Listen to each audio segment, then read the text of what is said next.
लखनऊ पारा कैब चालक हत्याकांड, फरार आरोपी गुरु सेवक की मुठभेड़ में मौत। कहानी की शुरुआत, एक मासूम कैब ड्राइवर की बुकिंग से मौत तक का सफर।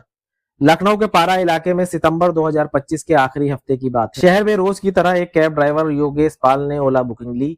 बुकिंग सामान्य लग रही थी, लेकिन ये उसकी जिंदगी की आखिरी सवारी साबित हुई। जब योगेश कई घंटों तक घर नहीं लौटे तो परिजनों ने उनकी गुमशुदगी की रिपोर्ट दर्ज कराई। पुलिस ने खोज शुरू की। सीतापुर जिले के पिसावा इलाके से एक लाश बरामद हुई। पहचान हुई, वो योगेश पाल ही था। उसकी बेरहमी से गला रेतकर हत्या की गई थी और कार गायब। जांच बढ़ी तो पता चला कि यह कोई सामान्य हत्या नहीं थी, बल्कि लूट के इरादे से रची गई साजिश थी।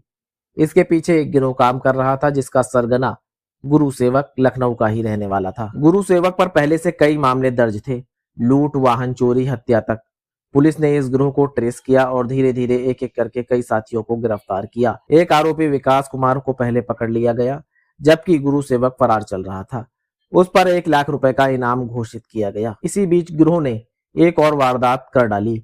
6 अक्टूबर को उन्होंने एक और व्यक्ति अवनीश दीक्षित की कार बुक की, उसे भी मारकर गाड़ी लूट ली। अब पुलिस पर भारी दबाव था और गुरु सेवक नाम पुलिस की हिट लिस्ट में सबसे ऊपर था। 13 अक्टूबर 2025 आगरा लखनऊ एक्सप्रेसवे पर मुठभेड़।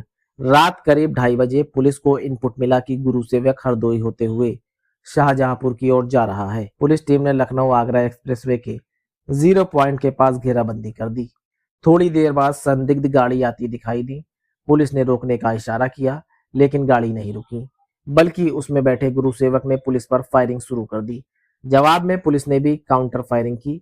गुरु सेवक को गोली लगी, वह घायल होकर गिर पड़ा। उसे तुरंत अस्पताल ले जाया गया, लेकिन डॉक्टरों ने उसे मृत घोषित कर दिया। मौके से पुलिस को एक देसी पिस्टल, जिंदा कारतूस और लूटी गई कार मिली। उसका एक साथी मौके से भागने में सफल रहा, जिसकी तलाश अब भी जारी है। इस मुठभेड़ के बाद पुलिस ने कहा, लखनऊ के आसपास इलाकों में कैब ड्राइवर की हत्या के पीछे यही गैंग। कैब ड्राइवर योगेश पाल के परिवार को भले उनका बेटा वापस नहीं मिल सका, लेकिन पुलिस की इस कार्रवाई से उन्हें कुछ न्याय की उम्मीद जरूर मिली। लखनऊ पुलिस अब पूरे गिरोह के बाकी सदस्यों को पकड़ने में जुटी है। जैसा को आपको लोगों को जानकारी है कि कल पारा थाना क्षेत्र में एक मुठभेड़ हुई थी, जिसमें से एक घटना 29 तारीख को हुई थी। उसका एक अपराधी जो है वो घायल हुआ था और एक अपराधी जो है वो मौके से भाग गया था। उसकी तलाश में हमारी डीसीपी वेस्ट की क्राइम टीम और जो लखनऊ कमिश्नरेट की क्राइम टीम है और पारा की पुलिस लगातार लगी हुई थी कि वो लखनऊ में ही कहीं है। और काफ़ी खोजबीन के बाद मुखबिर से ये पता चला कि आज वो जो है वो 0 पॉइंट से होता हुआ ये हरदोई जाएगा।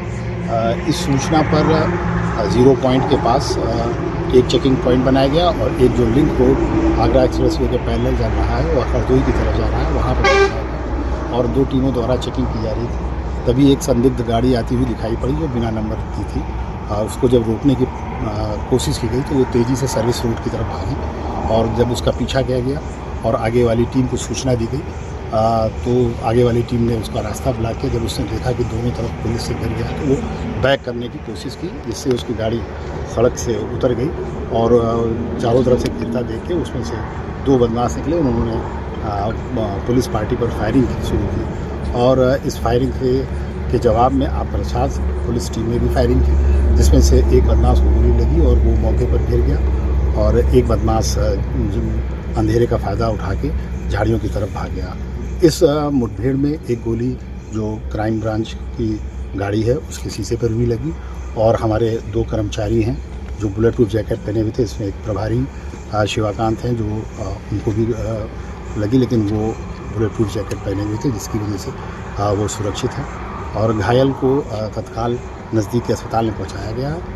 और इसके साथ मैं ये भी बता दूं कि चूँकि ये कल फरार हो गया था तो इस पर सीपी लखनऊ सर द्वारा 1 लाख रुपए का इनाम घोषित किया गया था और इसकी पहचान गुरसेवक नाम के रूप में हुई जो कल फरार हुआ था और जिसने शाहजहां में भी एक लूट और मर्डर की घटना अभी 6 तारीख को की और 29 तारीख को एक घटना इसने सीतापुर में भी की थी और जो कि घटना पारा से शुरू हुई। बरामद की सर क्या क्या इसके पास से की गई है?